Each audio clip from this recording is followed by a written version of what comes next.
porque es una clase, te voy a explicar un poquito de cómo puedes ganarte los puntos para aprobar esta clase. Eh, Les tengo una buena noticia, queridos alumnos de la Escuela de Ministerio de Comunidad Viva. Eh, en esta ocasión va a estar más light. Este trimestre vamos a darle un poquito más eh, relax para que tú lo lleves un poquito más tranquilo. Ahora, eso no quiere decir que no se te va a exigir cosas, sí se les va a exigir. Les acabo de mandar un PDF con los versículos a memorizar y básicamente esa es la gran tarea, pero ahorita te voy a explicar. Bueno, creo que los plumones están metidos en el segundo cajón, si me podrías hacer el favor de pasármelos. Bueno, estos versículos a memorizar, no se preocupen, no es como que de una sentada van a decir todos, gracias, sino que vamos a llevarlos juntos y ahorita les voy a explicar. Bueno, vamos a comenzar con los criterios de evaluación y comenzamos con lectura. Va a valer 20 puntos. ¿Ok? Versículos de memoria va a valer 40 puntos. Tareas va a valer 30 puntos. Y la asistencia, como siempre, solo que en esta ocasión va a valer 10 puntitos. Dándonos un total de 100. Ahora, yo sé que te acabo de decir que va a ser un poquito más relax y acabas de ver un montón de criterios de evaluación, pero déjame explicarte. En esta ocasión, el libro que vamos a estar llevando, pues es el mismo libro de la Biblia. Te es importante, sobre todo a ti, que leas el libro, el capítulo que vamos a ver antes de que lo veamos, ¿ok? Por ejemplo, hoy vamos a ver el capítulo 1 de Hebreos. Evidentemente no les vamos a exigir algo ahorita porque es la primera clase, pero a partir de la siguiente clase tendrás que leer el capítulo 2 y así sucesivamente. No sé en qué momento, pero en algún momento, ya sea la mitad de este curso y al final, les voy a hacer la pregunta y ustedes tienen que ser honestos, ¿verdad? ¿Han leído? Y ustedes con la pura honestidad tienen que decir sí, lo leí, no lo leí, y ahí vemos cómo se obtienen estos 20 puntos. Después tenemos versículos de memoria, que son el PDF que acabo de mandar al grupo. Eh, Son 13 capítulos de Hebreos, son 13 versículos, 13 pasajes a memorizar. ¿Ok? ¿Cómo así? Por eso dije son 13 pasajes. Son 13 pasajes a memorizar. Y pues lo vamos a hacer de la siguiente manera. Del Hebreos 1 y 2, ya ven que ese está con azul, el primer capítulo que dice 1, y el 7 también está con azul. Eso nos va a marcar como la mitad de los versículos. Quiere decir que primero vamos a presentar del 1 al 6, ya sea oral o escrito, ya lo vamos a ver en su momento, y después vamos a presentar del 7 al 13. ¿Okay? Vamos a dividir en dos. Mi recomendación personal es que se hagan tarjetitas y que comiencen a memorizarlo todo. ¿Okay? No lo dejen al final porque les va a costar. ¿Okay? Y son versículos que yo personalmente me han edificado muchísimo. Yo personalmente me los sé de memoria. Yo personalmente los he usado muchísimas veces y cuando estoy estudiando la escritura me han edificado nuevamente, o cuando estoy haciendo una predicación o que estoy compartiendo con alguien, de repente estos versículos vienen a mi vida y por eso los seleccioné. No quieren decir que sean exactamente el versículo clave del capítulo o algo por el estilo, pero son versículos que estoy seguro por experiencia que te van a servir y te van a ayudar en tu vida práctica. Por eso es que seleccioné estos versículos. Ahora, como dijo mi papá, hay dobles Solamente dos que tienen dos versículos, o sea, dos pasajes que son de dos versículos. Pero no le pongan mucho coco a eso. La mayoría son versículos domingueros. Entonces, de que se lo saben o lo han escuchado, de ahí seguro. Pero bueno, entonces así lo vamos a hacer. Versículos de memoria. Van a haber dos. Una mitad y segunda mitad. ¿Ok? Tareas que son 30%, 30 puntos. Esto es, no sé bien cuántas tareas vamos a pedir, pero las que sean se van a dividir entre esos 30 puntos. No hay tareas, digamos, no va a haber tareas cada semana o cada 2 semanas. Hay una tarea que tengo bien presente que va a haber, Juancho, que esa tarea va a ser la de el tabernáculo, pero ahí yo les voy a ir diciendo cuando lleguemos allá. Eso es hasta el capítulo 7, 8, 9, 10.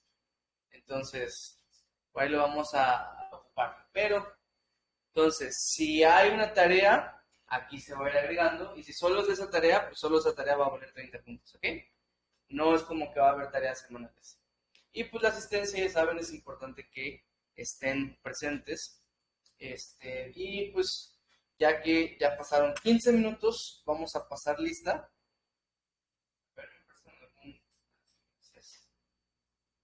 Aldemir Pérez está aquí. Jaime Reina está aquí. Juca Félix está aquí. Shiri de Carrillo. Gabriela Rivero. No la vemos, pero está aquí en el espíritu. Entonces, ¿siempre sí estuvo tu mami o no? No, a ver la clase. Ok. Lupita y Omar, ¿están allá? Aquí estamos. Buenísimo. Y pues, faltaban los demás. Bueno, solo faltaron 3. Está súper bien. Súper bien. Buenísimo. Entonces, ahora sí, a lo que nos truje. Vamos a empezar con la carta de Hebreos. ¿Okay? ¿Alguna duda con los criterios de evaluación? Hablen ahora. Vayan para siempre. ¿No? Todos muy inteligentes. O yo me expliqué muy bien. O las dos cosas.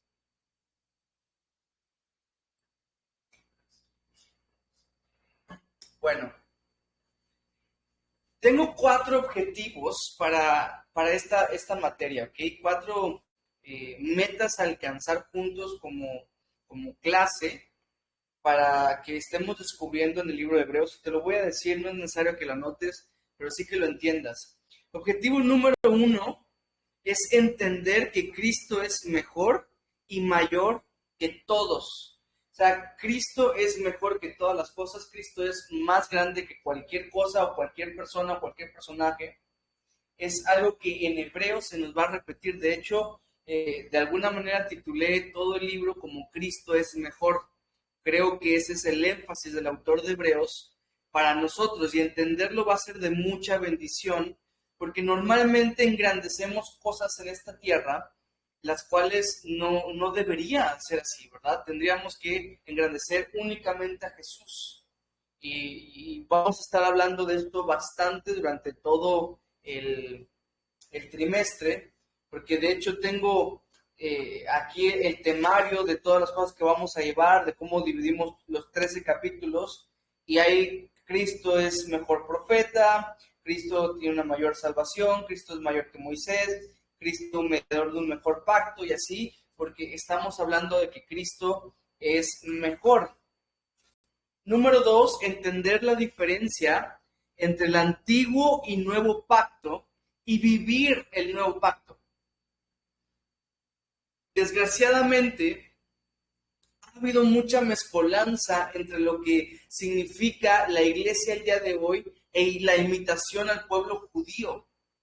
Realmente hay que aprender a separar estas dos cosas y dejar lo que es del antiguo pacto y empezar a vivir lo que es el nuevo pacto por el cual murió Cristo y nos introdujo a esta nueva sección que la Biblia llama el Nuevo Pacto. Y vamos a entender qué es el Nuevo Pacto, qué es el Antiguo Pacto, cómo diferenciarlos ambos y cómo vivir el Nuevo Pacto. Eso me emociona muchísimo y espero que a ti también. Y número 3, adquirir seguridad de salvación a través de un mejor entendimiento de la misma, en lo que la teología le llama soterología, ¿okay? Que es el estudio de la salvación.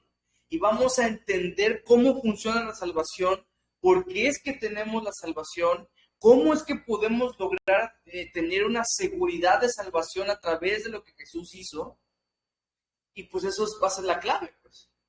El vivir, el entender la gracia de Dios en lo que mejor podamos, porque la gracia es una de esas cosas que son incomprensibles, pero lo que mejor podamos comprender la gracia. Y el autor de Hebreos habla muchísimo del sacrificio de Jesús, de cómo pues Él es un mediador de un mejor pacto y cómo su sangre nos ha cubierto todo pecado y bla, bla, y todo eso. Entonces vamos a entender un poquito más a detalle y profundidad cómo funciona la salvación para adquirir mayor seguridad de salvación en nosotros.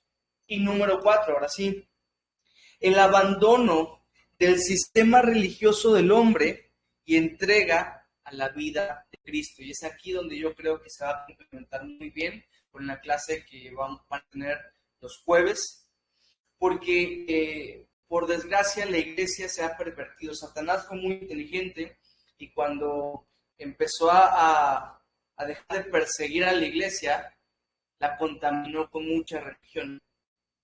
Y hasta el día de hoy siento que no hemos salido de estas garras de la religión y muchos hombres quieren meter mano en lo que Dios ya puso. Entonces necesitamos abandonar ese sistema religioso una vez por todas y vivir la nueva vida que tenemos en Cristo Jesús. Pero ahora lo que sí les voy a pedir que anoten es lo siguiente. ¿Quién es el autor de Hebreos? ¿Alguien me lo puede decir? Desconocido, dice Pancho. ¿Quién más? Que da una opinión. Dios es el autor de Hebreos, claro.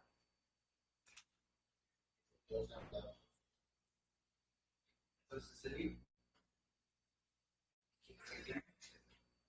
¿quién es el autor de Hebreos?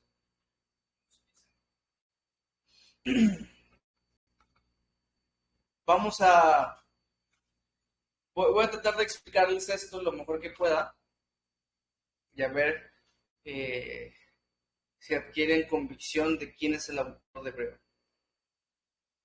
Efectivamente, algunos piensan que fue Pablo, y les voy a dar razones por las cuales Pablo fue el autor de Hebreos.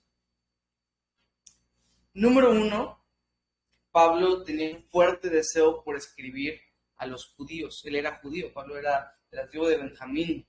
Si tú lees la epístola de los Romanos, en el capítulo 9, versículo 1 al 5, vas a ver cómo tenía Pablo este dolor y preocupación por el pueblo judío.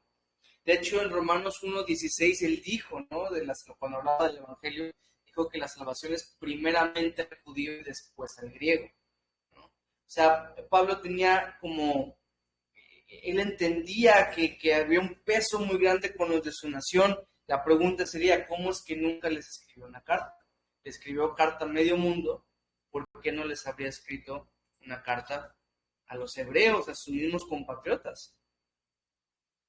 Otro argumento es que algunos padres de la iglesia se les llama a aquellos primeros creyentes de esa generación, como los primeros 300, 400 años de la iglesia, que influyeron muchísimo en la misma, que fueron considerados grandes maestros. Esos son los padres de la iglesia. Y hay un montón, que nos sobraría tiempo a hablar de todos ellos. Pero, por ejemplo, Dionisio y Clemente de Alejandría, ellos mencionan en sus escritos que Pablo fue el autor. Ellos creían que Pablo era el autor de Hebreos. También en Hebreos 13:23 nos habla de Timoteo y parece que el autor de Hebreos tenía una fuerte relación con Timoteo. ¿Qué otra persona tuvo una fuerte relación con Timoteo? Pablo, ¿no? En Hebreos 13:24 nos habla, o sea, un versículo después, que saluden a la iglesia que está en Italia, o sea, la iglesia de Roma. Que otra persona le envió una carta a Roma, Pablo, también, ¿verdad? En 1 Pedro 1:1 nos dice Pedro que su carta que él escribe, la carta que escribe Pedro, es para los judíos. Dice, Pedro, apóstol de Jesucristo, a los expatriados de la dispersión en Ponto, Galacia, Capadocia, Asia y Bitinia, ¿no? O sea, todos los de la diáspora, que se le llama, a todos los judíos que estaban dispersados por todas partes, a ellos les escribe Pedro. Bueno, segunda de Pedro 3:1 también dice, amados, esta es la segunda carta que os escribo. O sea que segunda de Pedro y primera de Pedro fue escrito al mismo pueblo judío. Sí, fueron la misma persona. Ahora, ¿a dónde quería llegar? A segunda de Pedro 3:15. Escuchen esto, dice, y tened entendido que la paciencia de nuestro Señor es para salvación, como también nuestro amado hermano Pablo, según la sabiduría que le ha sido dada, os ha escrito. O sea que Pablo en realidad sí les escribió una carta a los judíos, a los hebreos. Aquí les acabo de decir, Pedro, como Pablo les escribió. O sea que esta pudo haber sido la carta que les escribió Pablo. Entonces, ¿quién escribió Hebreos? Ahora, déjenme darles razones por las cuales no fue Pablo.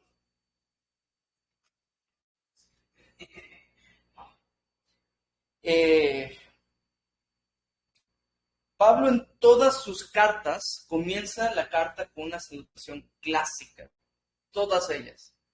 Pablo, apóstol de Jesucristo, por la voluntad de Dios, a los santos hermanos de Cristo que están en, y a decirla, ¿no?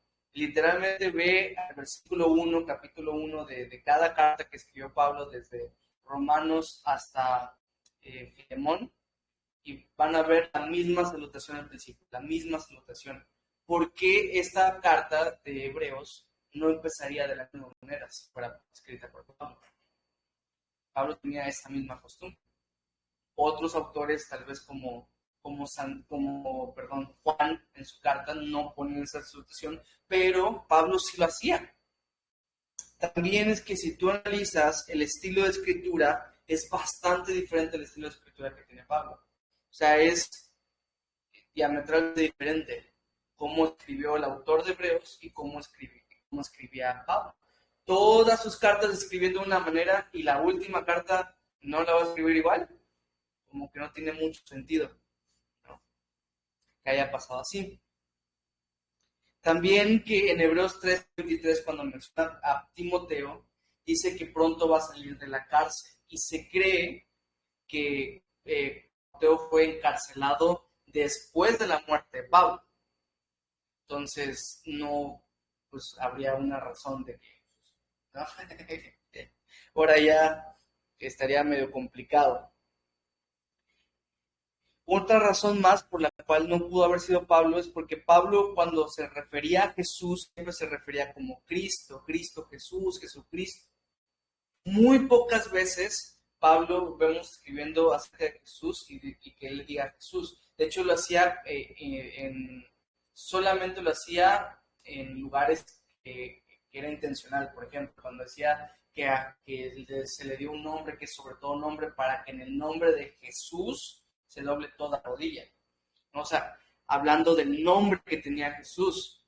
Entonces, y aquí el autor de Hebreos, lo más que habla de Jesús, lo menciona tal cual, puesto los ojos en Jesús, el autor y consumador de la fe.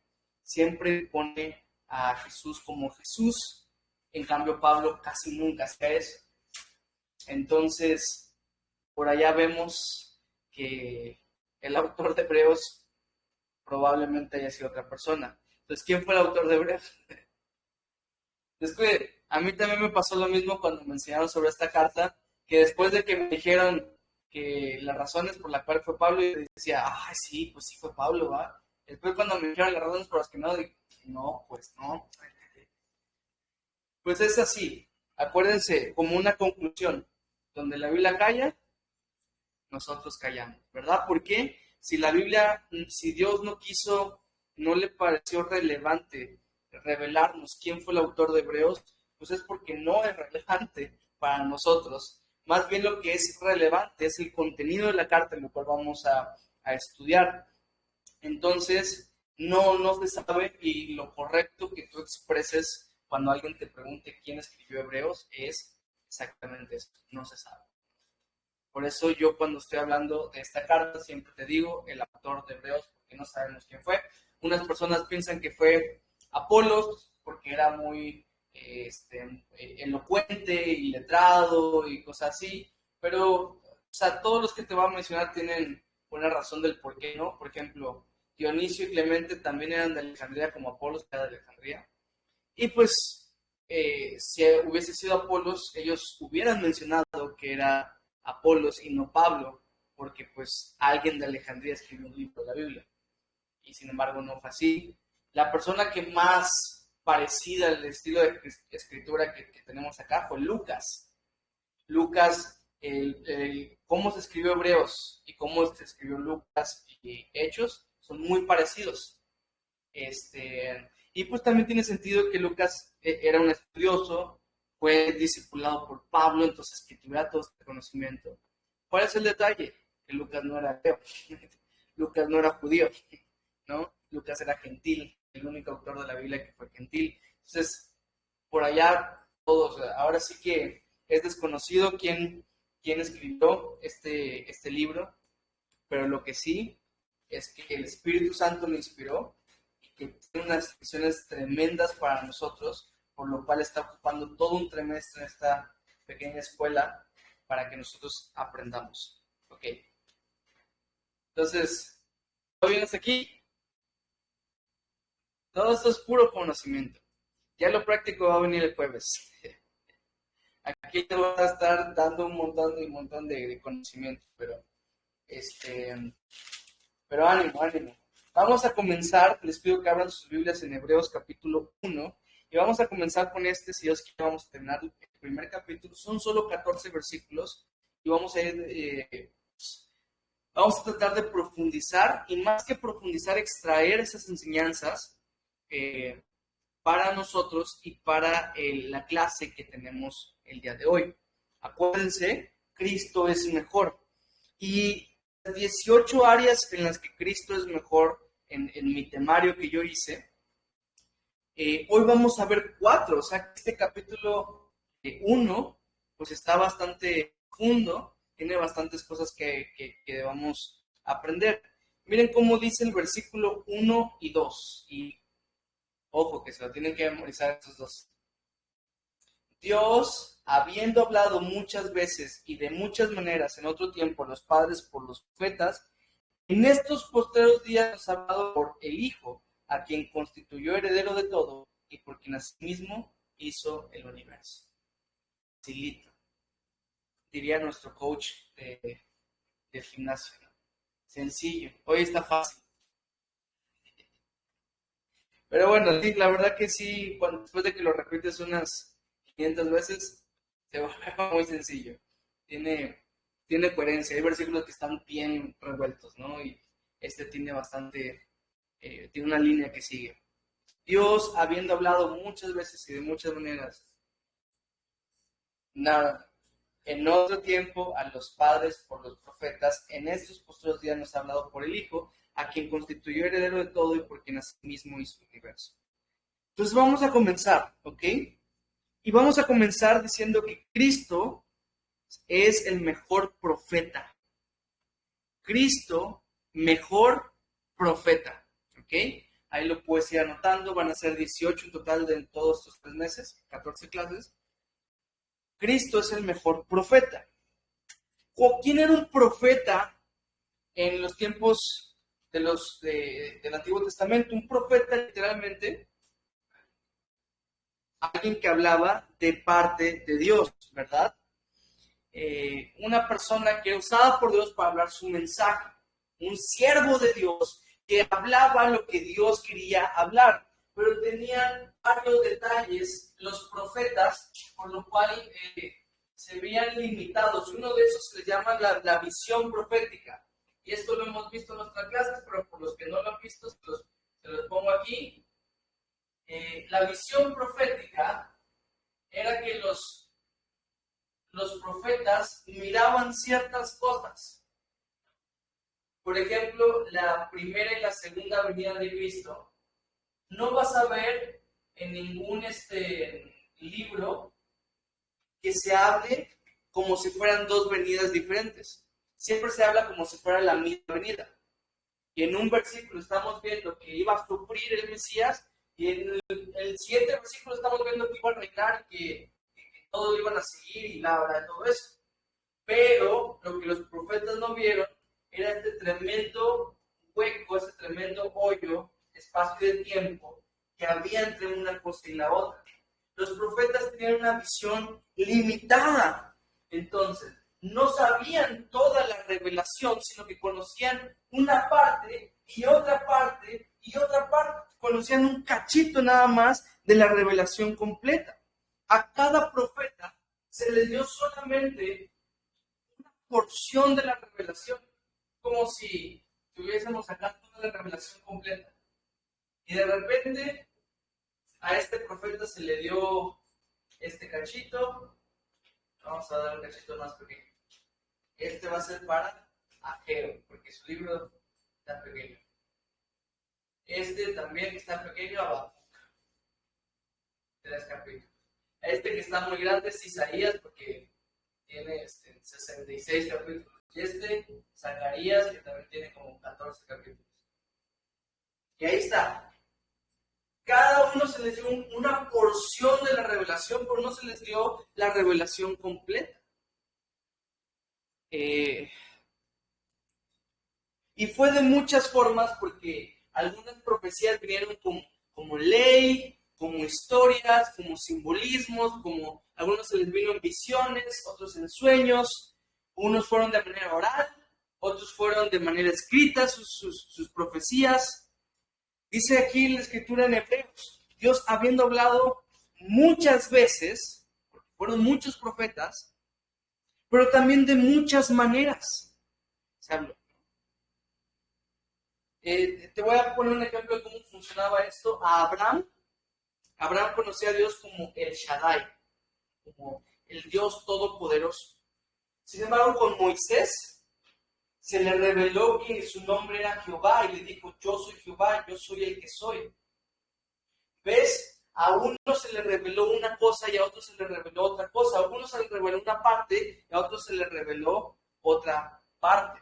Y así funcionaba la profecía para los profetas. No tenían toda la revelación completa, sino solamente una porción de la misma. Y ojo, dice que de muchas maneras en otro tiempo los padres por los profetas. Esto no fue para nosotros. Esto fue en otro tiempo. Esto fue para las personas antiguas. Pero el versículo 2 dice: en estos postreros días nos ha hablado por el Hijo, ya así ya superior, porque ya no es del antiguo tiempo, sino que es de este tiempo. En estos postreros días nos ha hablado por medio del Hijo. Cuando Jesús fue al monte y se transfiguró, ¿se acuerdan de esa historia? Marcos capítulo 9, por ejemplo, lo narra, que subió a un monte con sus 3 discípulos más cercanos, Pedro, Jacobo y Juan, y dice que en ese monte se transfiguró Jesús y se vio como resucitado en gloria, resplandeciente y todo como su cuerpo resucitado. Dice que se le aparecieron 2 personajes. ¿Alguien se acuerda de quiénes fueron? Elías y Moisés, exactamente. Elías y Moisés aparece. Dice que Pedro, Jacobo y Juan estaban asombrados, ¿no? Ahora estaban Elías y Moisés. ¿Cómo supieron ellos que fueron Elías y Moisés? No sé si se presentaron, ¿no? Como que hola, soy Elías, hola, soy Moisés, porque pues, no lo conocían en persona, ¿no? Pero ahí estaban los 3 platicando en sus cuerpos en gloria y toda la cuestión. Y Pedro dice que de la emoción, conocemos a Pedro, dice: Señor, ¿quieres que hagamos una enramada para ti, otra para Moisés y otra para Elías? Poniendo a los 3 en el mismo lugar. Porque a los 3 le vamos a poner una enramada, ¿no? Una para ti, otra para ti, otra para ti, en el mismo lugar. En ese momento que Pedro estaba hablando, en ese momento se abre en el cielo, se abre el cielo y hay una voz que dice, este es mi Hijo amado, a él oíd. Y cuando dice a él oíd, dice que bajan la mirada y ya no quedaba nadie más que Jesús. Diciéndoles el Padre, él está por encima de esto. Y Moisés era el representante de la ley, porque a Moisés se le dio la ley, y Elías el representante de quién creen, de los profetas. Elías es considerado el más grande de los profetas. Y en esta historia se nos revela que Jesús estaba por encima de ellos. O sea, vemos cómo Jesús, Cristo, es mayor que los profetas. De hecho, Moisés, hablando de él en Deuteronomio 18:18, nos habla de un gran profeta y que los judíos saben que este gran profeta en realidad era el Mesías, es el profeta. No era un gran profeta que iba a haber, por cuanto la misma Biblia dice que cualquiera que no escuche este profeta iba a tener consecuencias. Y sabemos que a los profetas los persiguieron, los torturaron, los mataron y todo eso, y no sufrieron las consecuencias. Quiere decir que este profeta iba a ser un profeta diferente a todos los demás. Y este profeta es Jesús. Jesús era este profeta prometido. Número 2 y número 3, para avanzar en esto. Número 2, Cristo, mejor mensajero. Cristo, mejor mensajero.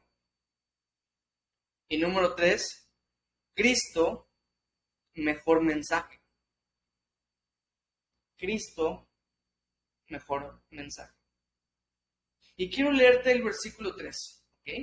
Dice, el cual, está hablando de Jesús, siendo el resplandor de su gloria y la imagen misma de su sustancia, y quien sustenta todas las cosas con la palabra de su poder, habiendo efectuado la purificación de nuestros pecados por medio de sí mismo, se sentó a la diestra de la majestad en las alturas.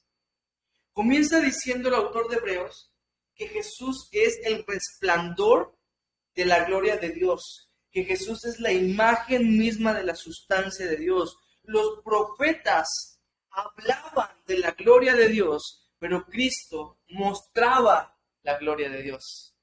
Hay una diferencia, hay una gran diferencia entre una cosa y la otra.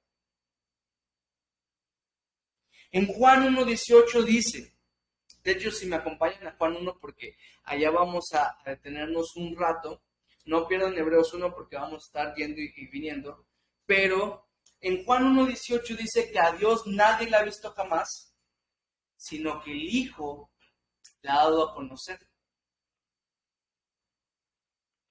Y en el 14:9, ahí le dice a Felipe que tanto tiempo que estás conmigo no has visto al Padre, el que me mira a mí dice, ve al Padre, le dice a Felipe. Ellos, los profetas, hablaban de una parte de la revelación, pero Cristo es la revelación completa. Los profetas describían un atributo de Dios, pero en Cristo vemos todos los atributos de Dios. Cristo, por lo tanto, es un mayor mensaje, es un mejor mensaje, porque está más completo. Los profetas hablaban de parte de Dios y Cristo habla como Dios, porque Cristo es Dios. Y ahí nos damos cuenta de una gran diferencia. Un mejor mensaje, porque ¿qué dice Juan 1:1? Alguien que lo pueda leer. En el principio era el verbo, y el verbo era con Dios, y el verbo era Dios. Ahora, el versículo 14 también. Dice, y aquel verbo fue hecho carne, y habitó entre nosotros, y vimos su gloria, gloria como del unigénito del Padre, lleno de gracia y de verdad. Entonces, está hablando del verbo, y la palabra verbo es la palabra logos. Y logos significa una revelación completa, un mensaje. Entonces dice que estaba el verbo, En el principio era el verbo y el verbo era con Dios, el verbo estaba con Dios y el verbo era Dios. Y después nos dice que este verbo, esta revelación, este mensaje, se hizo carne.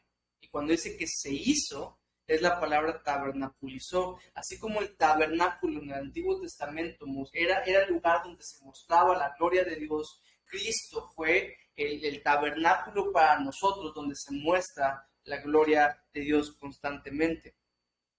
Entonces Jesucristo es la exacta representación de la esencia de Dios, como lo dice Hebreos, la imagen misma de su sustancia.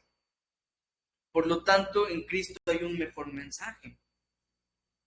Y es un mayor mensajero, porque las palabras de Jesús, dice Hebreos, que sustentan todas las cosas con la palabra de su poder. Su mensaje, sus palabras sustentan todas las cosas. Y en eso tiene mucha relación, como dice Hebreos 1:2, a quien constituyó heredero de todos, porque en sí mismo hizo el universo, y como dice Juan 1:3. ¿Lo puede leer, Juanita? Todas las cosas fueron hechas, sin nada de lo que ha sido hecho fue hecho. Exactamente.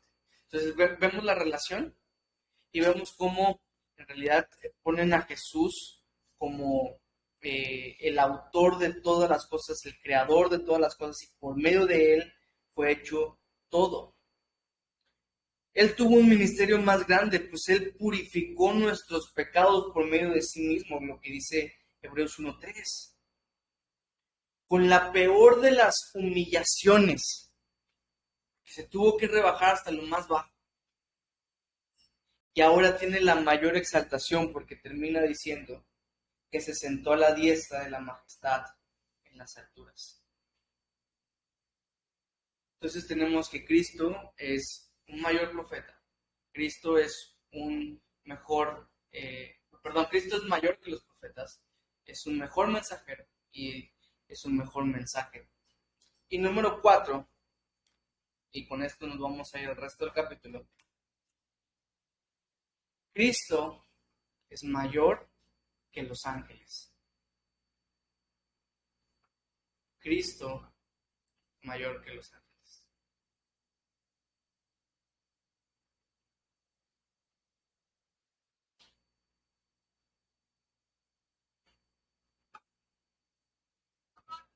No escucho amén, pero creo que todavía no están convencidos, entonces déjenme les convenzo, o la palabra y el Espíritu Santo les van a convencer. Miren el versículo 4 de Hebreos. Ya pueden regresar a Hebreos, ya no vamos a volver a Juan 1. Hebreos 1:4 dice: hecho tanto superior a los ángeles, por cuanto heredó más excelente nombre que ellos. Este versículo puede ser controversial. Pero miren, dentro de la cultura judía, los ángeles tienen un papel demasiado importante. Por medio de los ángeles, no sé si ya había notado eso, pero Moisés recibió la ley en el monte Sinaí. Moisés recibió la ley por medio de los ángeles. Para la cultura judía, los ángeles están muy elevados, son considerados mensajeros divinos. Son sirvientes de Dios. De hecho, una malinterpretación de esto, de la cultura judía, lo tuvieron los testigos de Jehová, porque ellos creen que el ángel Gabriel era el ángel favorito de Dios y que por eso lo mandó a la tierra, lo hizo nacer de una virgen, morir por nuestros pecados y lo convirtió en Jesús. Porque ellos saben que los ángeles tienen un puesto muy elevado para los judíos. Pero Jesús no es el favorito, digamos, o el ángel favorito. Jesús es mayor porque Jesús es Dios. Las descripciones físicas que vemos tanto en Isaías 6:2, en donde vemos que tenían 6 alas y con 2 cubrían su rostro, con 2 cubrían sus pies y con 2 volaban. O la descripción de Ezequiel, capítulo 1, que todavía está mucho más loquísima, que dice que tenía 4 caras, ¿no? Una cara de hombre, otra de león, otra de buey, otra de águila, que las 4 miraban hacia el frente y no se refería, o sea, cada uno estaba apuntando a diferentes lados, todos miraban hacia el frente y todos miraban hacia el frente, no le entiendo. Pero esas descripciones pues dejan mucho lugar a la imaginación. Hace no mucho tiempo se hicieron populares aquellas imágenes de los ángeles, que tenían muchos ojos, que son estos círculos grandotes, que están dando vueltas y dices tú, wow, es que los ángeles están increíbles en la Biblia. Sí, pero en realidad no sabemos si eran así. Estas descripciones que hay en la Escritura dejan mucho lugar a la imaginación. Por lo cual es un error afirmar, no, es que así eran los ángeles. Porque vemos, para empezar, diferentes descripciones de los ángeles. Vemos en la Biblia que eran como hombres, como los ángeles que fueron a visitar a Lot, que los mismos sodomitas querían echárselos. ¿Por qué? Porque se miraban como hombres. Vemos descripciones como hombres, pero que también tenían alas. Vemos estas descripciones tan locas como las que acabamos de ver. Tal vez porque unos eran serafines, otros eran querubines, otros eran arcángeles, otros tal vez, pero no tenemos la información suficiente como para poder decir y afirmar así son los ángeles. Y luego hay personas que vienen a ti y te dicen de una manera impactante, no, es que a mí el Señor me reveló cómo eran los ángeles y eran de esta manera, como para que tú digas, wow, mira este hermano tan espiritual. Como aquellas personas que una vez escuché a alguien decir, no, es que a mí el Señor me reveló cómo era Adán. Y mi pregunta fue, ¿y qué? ¿No? ¿De qué te sirve saber cómo era Adán? ¿Cómo te vas a edificar viendo el rostro de Adán? ¿O cómo vas a edificar a alguien diciéndole, fíjate que era moreno? O sea, que ya me edificó mi espíritu. No tiene, pues sí, no te va a edificar de ninguna manera. Así que no estemos buscando las cosas que el Señor... Hay cosas más importantes que estar investigando en la palabra de Dios, como para que tú te pongas a ver cómo eran los ángeles. Dejemos el factor sorpresa del cielo cuando nos que, Miguel, así eras. Y nos centremos, ¿no? Pero bueno, lo importante de todo esto es que Cristo es superior. De hecho, la idea, la intención de estar diciendo todo esto que vamos a leer a continuación es poner a Cristo más grande. Ahora, como Cristo es superior, acá hay dos tipos de superioridades que tiene Cristo como superior a los ángeles. Hay una superioridad adquirida. Hay una superioridad adquirida y esta es debido a su resurrección, ascensión y exaltación y ahora está sentado a la diestra de Dios. Adquirió esa superioridad. Ahora esto suena blasfemo, pero déjame explicarte. Por un breve tiempo Jesús fue hecho menor que los ángeles, dice Hebreos 2:9. Por un breve tiempo, dice Filipenses capítulo 2, que haya pues en vosotros este mismo sentir que hubo también en Cristo Jesús, el cual se vació a sí mismo tomando forma de hombre. O sea, por un tiempo Jesús se hizo más pequeño. Se hizo hombre, se hizo siervo, se hizo obediente hasta la muerte y muerte de cruz. Y es entonces cuando murió, resucitó, ascendió, fue exaltado, que entonces adquirió, digámoslo así nuevamente, esa superioridad. Sí hay una superioridad en la cual Jesús adquirió, no es blasfemo, por lo cual es correcto decir que fue hecho tanto superior a los ángeles. La palabra tanto en el griego original, como curiosidad, Hebreos no está escrito en hebreo, está escrito en griego, pero fue escrito en los hebreos, perdón. En el griego original la palabra tanto pues no es tantito, no es tanto como un espacio abismal, porque Jesús es abismalmente superior a los ángeles. Es tanto, es demasiado superior a los ángeles. Por eso es correcto decir entonces que fue hecho tanto superior a los ángeles. Pero también hay otro tipo de superioridad que el autor de Hebreos habla, y esta es una superioridad inherente. superioridad inherente, con H después de la N, por cuanto es hijo de Dios. De hecho, el autor dice, cuanto heredó más excelente nombre que ellos. Entonces, por su nombre es que es superior, porque él es el hijo de Dios, y el hijo de Dios significa que es igual a Dios. Es igual en esencia, igual en naturaleza.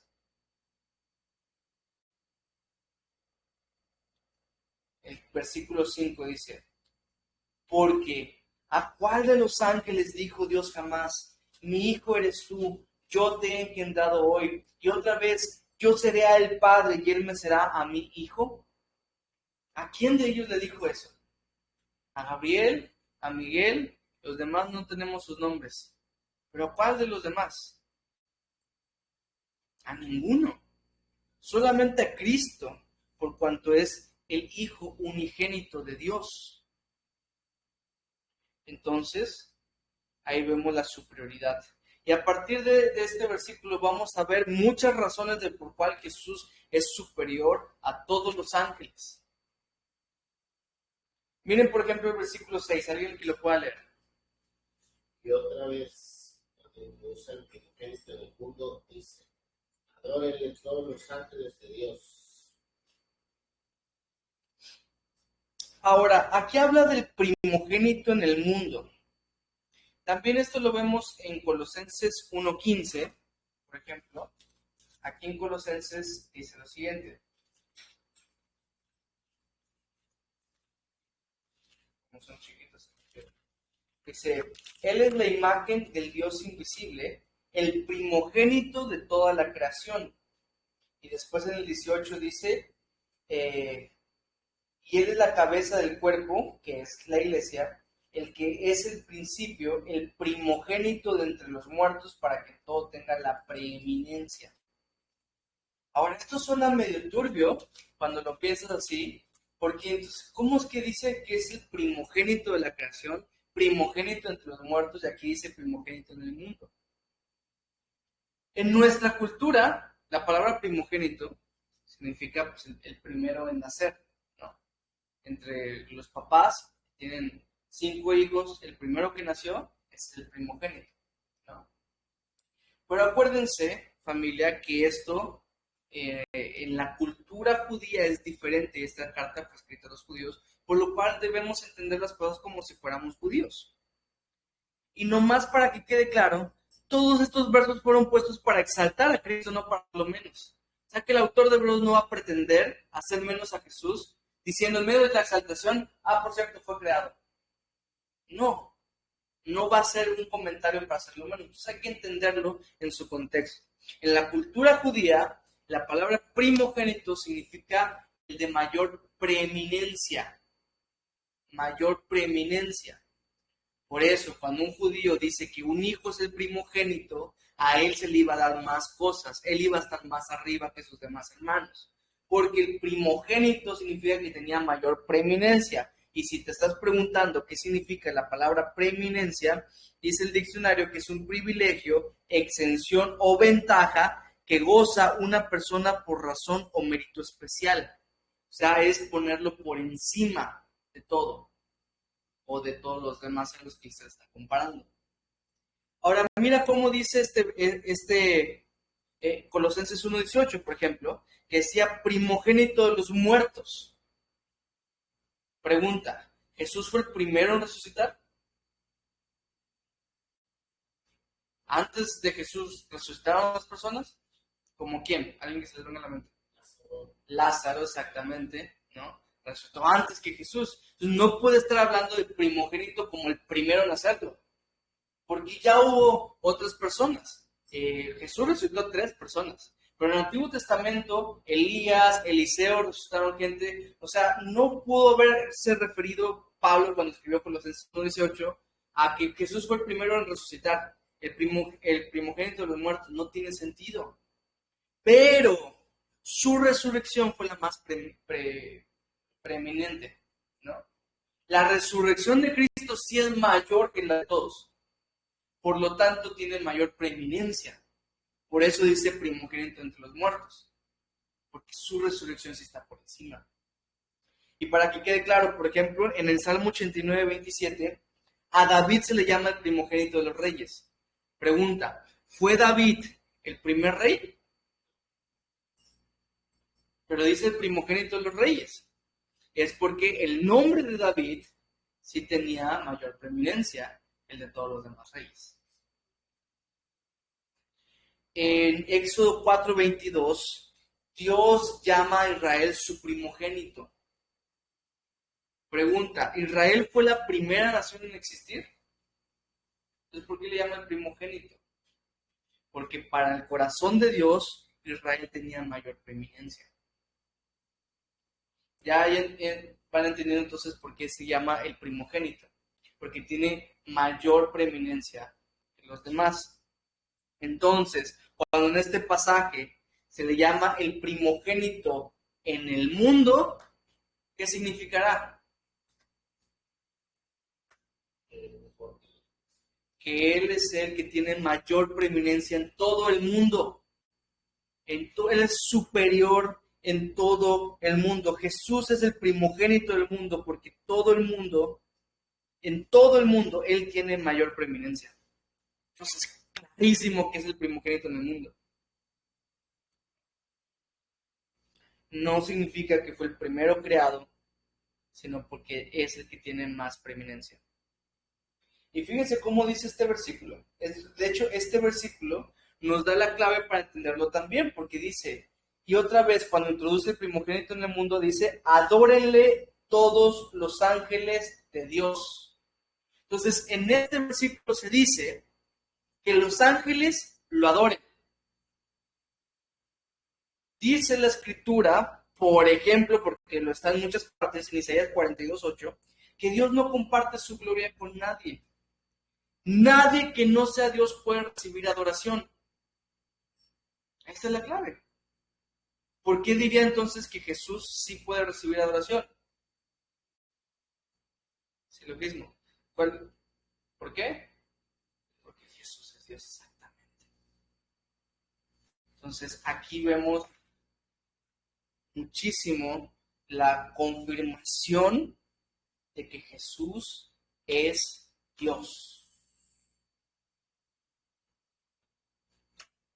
Me gusta mucho la carta de los Hebreos porque nos va a llevar a lugares de la teología que sin querer queriendo estamos llegando. Por ejemplo, lo que estamos viendo ahorita se llama Cristología, que es el estudio de Cristo.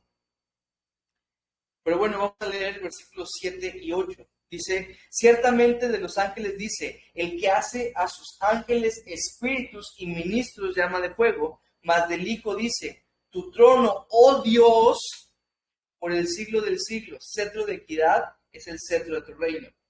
Aquí vemos un contraste. Recuerden, Cristo es mayor que los ángeles. Eso es lo que nos está argumentando el autor de Hebreos. Los ángeles son ministros, mientras que Cristo es Dios. ¿Ven cómo el autor de Hebreos lo pone así? Que Dios llama a este Mesías, tu trono, oh Dios, por el siglo del siglo. Es que la Biblia nunca dice que Jesús es Dios.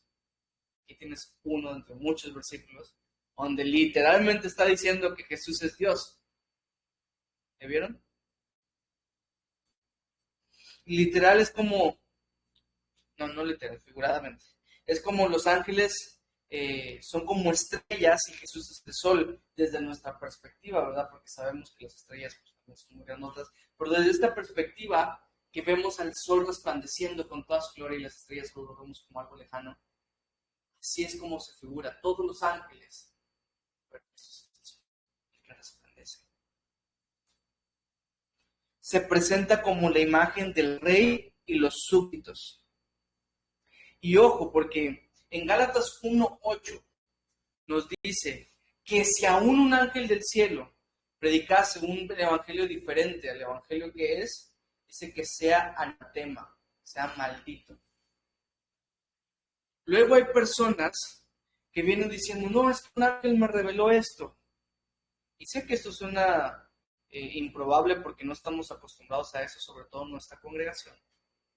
Pero son cosas que pasan. Entre los mormones, Joseph Smith, que fue el fundador de la secta, dice que se le reveló, que se le presentó el ángel Moroni y que le dio ese nuevo evangelio. Literalmente la escritura dice que eso sea anatema. ¿Por qué un ángel no puede venir con un nuevo mensaje? Porque Dios está por encima, porque Jesús está por encima y el evangelio de Cristo está por encima de todo el evangelio que cualquiera pueda dar. Y en el versículo 8 termina diciendo, en el 9 dice, has amado la justicia y aborrecido la maldad, por lo cual te ungió Dios, el Dios tuyo, con óleo de alegría más que tus compañeros. Y ese óleo de alegría más que tus compañeros, lo dice Hebreos 12:2, por ejemplo, puesto los ojos en Jesús, el autor y consumador de la fe, por el cual dice que sufrió el oprobio, por el gozo puesto delante de él. O sea, cuando Jesús estaba pasando todo lo que pasó, dice que miraba un gozo que estaba delante de él. E Isaías 53:11 también dice que vio el fruto de su aflicción y quedó satisfecho su alma. Jesús tenía un gozo durante todo lo que estaba pasando. Y ese gozo somos tú y yo.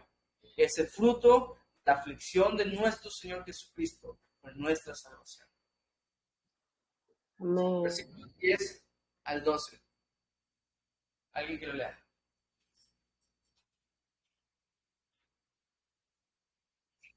Y tú, oh Señor, en el principio fundaste la tierra, y los cielos son obra de tus manos. ¿Al 11? Al 12. Ok. Ellos perecerán, mas tú permaneces. Y todos ellos se envejecerán como una vestidura, y como un vestido los envolverás, y serán mudados. Pero tú eres el mismo, y tus años no acabarán. Amén. Continuamos la inequívoca deidad de Cristo, y ahora lo pone como el creador. Y fíjese cómo dice el versículo 10, sigue hablando de Jesús, y en esta ocasión es el Salmo 102, 25 al 27. Por eso es que ven que está como si fueran poesías, porque son notas son citas del Antiguo Testamento que el autor de Hebreos está citando, valga la redundancia, en estos pasajes. Y aquí es el Salmo 102. Cuando dice, oh Señor, en el Antiguo Testamento dice, oh Jehová. O sea que está hablando de Jesús como si fuera Jehová mismo. El Jehová del Antiguo Testamento es el Jesús del Nuevo Testamento, porque de nuevo es Dios.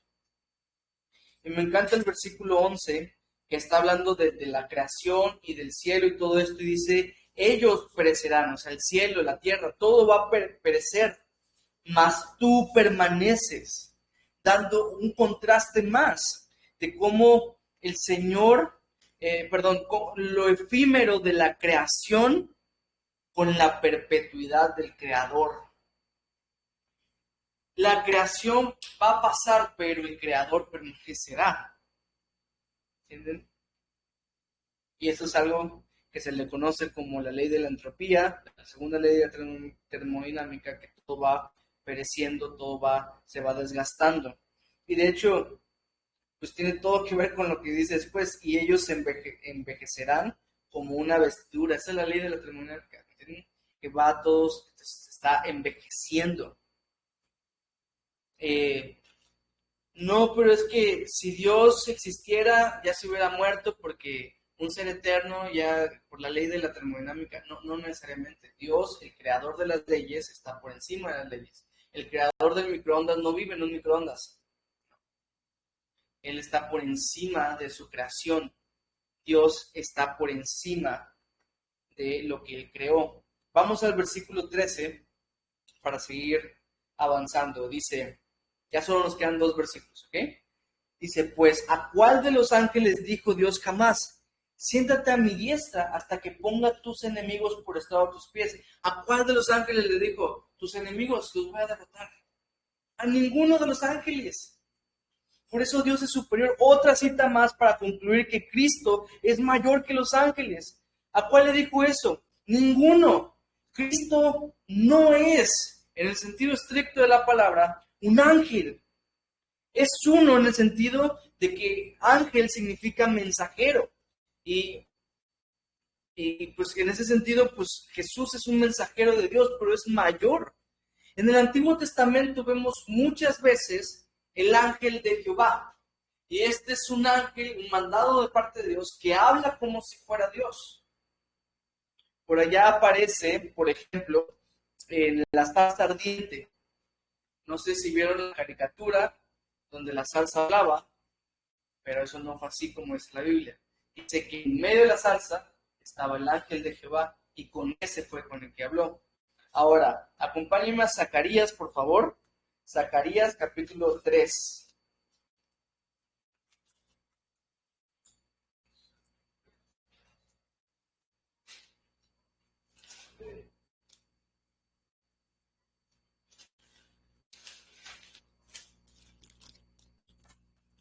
¿Ya estamos todos allá? Bueno, voy a empezar. Zacarías 3:1 dice, me mostró al sumo sacerdote Josué, el cual estaba delante del ángel de Jehová, y Satanás estaba a su mano derecha para acusarle. ¿Cuáles son los tres personajes que aparecen acá? Josué, El ángel, Jehová y Satanás. Josué, el ángel de Jehová y Satanás, ¿no? Esos tres personajes están acá. No hay nadie más, ¿cierto? Ahora miren cómo dice el versículo 2, cómo empieza. Y dijo Jehová a Satanás. ¿Cómo así? ¿No quiere un ángel? Sí, pero el ángel de Jehová es Jehová. Ahora, hay un pequeño problema. Que se supone que a Dios nadie le vio jamás. Acabamos de leerlo en Juan 1:18. Entonces, este no puede ser Dios el Padre, porque a Dios nadie le ha visto jamás, pero el ángel de Jehová siempre lo veía. Entonces, ¿quién es? Si es Dios, dice que el Hijo le ha dado a conocer. La imagen del Dios invisible es Jesucristo, ¿no? Entonces, aquí vemos que Jesús, en ese sentido, sí es un ángel, ¿verdad? Es el ángel de Jehová. Fungió como ángel. Pero este era un Cristo encarnado, se le llama, porque fue antes de su primera venida. En cuanto a función, Cristo ha hecho la función de un ángel, pero en cuanto a esencia, Cristo es Dios. Cristo hecho mayor, tanto superior a los ángeles. Versículo 14, y con este vamos a terminar. Hablando de los ángeles, el autor de Hebreo dice, ¿no son todos espíritus ministradores enviados para servicio a favor de los que serán herederos de la salvación? Y con esto concluimos. Los ángeles fueron creados para servir. ¿A quiénes? Aquí dice, a los que van a heredar la salvación. O sea, hace tú y yo. Entonces, de alguna manera, tú y yo nos colamos en la jerarquía y los ángeles están para servirnos también a nosotros. Ellos no pueden dar órdenes. No vemos gente en el Antiguo Testamento, en la Biblia, obedeciendo a las órdenes directas de un ángel, porque ellos no dan órdenes. Ellos siguen las órdenes que les dan, y las personas que obedecen lo que un ángel les dijo es porque están obedeciendo lo que Dios les mandó a decir por medio de ese ángel. Ellos tampoco reciben adoración. En Apocalipsis 22, por decirte un pasaje, Juan se emociona por lo que está recibiendo la revelación y se pone de rodillas a adorar a un ángel que le estaba revelando todo eso. Y el ángel lo levanta y le dice, no, yo soy compañero, consiervo tuyo. Adora a Dios, le dice al final en el versículo 9. Adora a Dios. Ellos solo son siervos. No, es que tú tienes que rezarle a tu ángel de la guarda. Dulce compañía. No me desampares ni de noche ni de día. No, el ángel ya de por sí a los hijos de Dios nos va a guardar, digámoslo así. Va a proteger. Acuérdense que hay una guerra espiritual sucediendo alrededor nuestro. El ángel de por sí le Le digas la frasecita o no le digas la frasecita. Dios ya los mandó porque nos están sirviendo a nosotros. Pero al final de cuentas todos venimos a ser siervos de Cristo. Nos ha hecho a los discípulos un tanto superiores también, pero siempre por debajo de Cristo. Digamos que en la jerarquía está Dios, ¿verdad? Cristo, que Cristo está sentado a la diestra, que es en el mismo lugar. Están ahí. Estamos nosotros, que somos las primicias de su creación, somos su tesoro amado por quien murió Jesús, los que creemos en Él, los que le seguimos. Están los ángeles y está el resto de la humanidad. Y están los animalitos y todo lo demás. Pero así es como funciona. Como una pequeña conclusión, Cristo es mayor que los profetas, y ya nos quedó claro, espero. Cristo es un mejor mensajero, cuanto su mensaje es más completo. Cristo tiene un mejor mensaje, porque su mensaje es el mismo. Pues tiene un mejor mensaje. Y Cristo es mayor que los ángeles, como vimos hace un ratito. Y nos dio muchísimos argumentos el autor de Hebreos para ponernos a Cristo como más grande. Y esta carta comienza de la manera más gloriosa que pueden empezar, exaltando a nuestro Señor Jesucristo y poniéndolo por encima de todos y diciéndonos que Él es el primogénito en el mundo, Él es lo más importante, Él es el que tiene la preeminencia en todo el mundo, en todo lo creado, en todo el universo. Jesús está por encima. Cristo es mejor. Acompáñame Hebreos 1, 1 y 2, y ahí donde estás, sin activar tu micrófono, repitamos estos dos versículos. Vamos a leerlos juntos. ¿Okay? Busca Hebreos 1, 1 y 2, y vamos a leerlo juntos para que nos lo vayamos memorizando, ¿okay? Para que veas que no es algo del otro mundo. Entonces, 1, 2, 3. Dios, habiendo hablado muchas veces y de muchas maneras en otro tiempo a los padres por los profetas, en estos postreros días nos ha hablado por el Hijo, a quien constituyó heredero de todo y por quien asimismo hizo el universo. Hebreos 1, 1 y 2. Otra vez, vamos a leer. 1, 2, 3. Dios, habiendo hablado muchas veces y de muchas maneras en otro tiempo a los padres por los profetas, en estos postreros días nos ha hablado por el Hijo, a quien constituyó heredero de todo y por quien asimismo hizo el universo. Hebreos 1, 1 y 2. Una última vez, ¿ya? Para que quede. 1, 2, 3. Dios, habiendo hablado muchas veces y de muchas maneras en otro tiempo a los padres por los profetas, en estos postreros días nos ha hablado por el Hijo, a quien constituyó heredero de todo y por quien asimismo hizo el universo. Hebreos 1, 1 y 2. Okay. Váyanselos aprendiendo, hagan las tarjetitas, escuchen el consejo y vayan memorizando, que van a ver que eso les va a ayudar bastante. ¿Ok? Vamos a orar y procedemos con algunas preguntillas si tienen alguna. Señor, te damos las gracias porque entendemos que tú tienes la preeminencia, porque entendemos que tú, por la palabra, por el poder de tu palabra, Señor, sostienes todas las cosas, que todas las cosas subsisten en ti y por ti y son para ti. Y entre esas cosas estamos nosotros, Padre, que también nuestra vida es para ti. Y después de ver lo grande que eres tú y la preeminencia que tienes, quedamos nosotros bien chiquititos comparados contigo. Pero Padre, qué descanso más grande que el Dios que seguimos es el dueño de todo. Que el Dios que seguimos es el más grande de todos, es el que tiene la preeminencia en todo el mundo y universo, y ese es nuestro Dios al que podemos llamar con toda confianza, Papá. Gracias, Padre, que tenemos el privilegio de seguir a un Dios tan grande, y permítenos ir descubriendo una y otra vez cómo tú eres mejor que todas las cosas, para que no importe la tentación, no importa el pecado, no importa el deseo de nuestra carne, siempre sigamos prefiriendo a Cristo, porque Cristo es mejor. Damos las gracias por esta primera clase. Pido que nos bendigas en Cristo Jesús. Amén. Amén. Hebreos, señores, capítulo 1. ¿Alguna pregunta? Machito se emocionó tanto que se va, dice.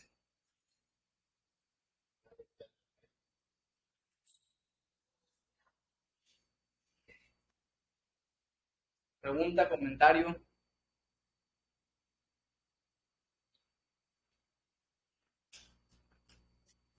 Yo comentario. Adelante. Pues,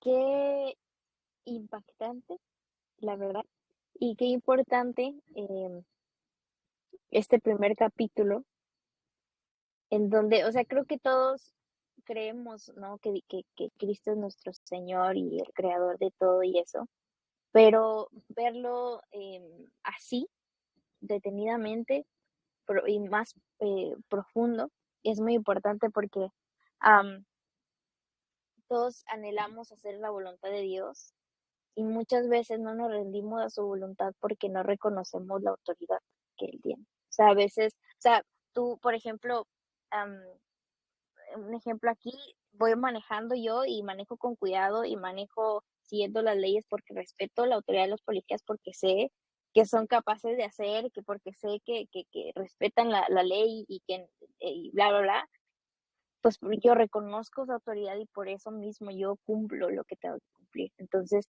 asimismo con nuestro Señor, es importantísimo que nosotros reconozcamos su autoridad, el que es mayor que todo y el que es nuestro Señor, así que está por arriba de todo el mundo y de todo.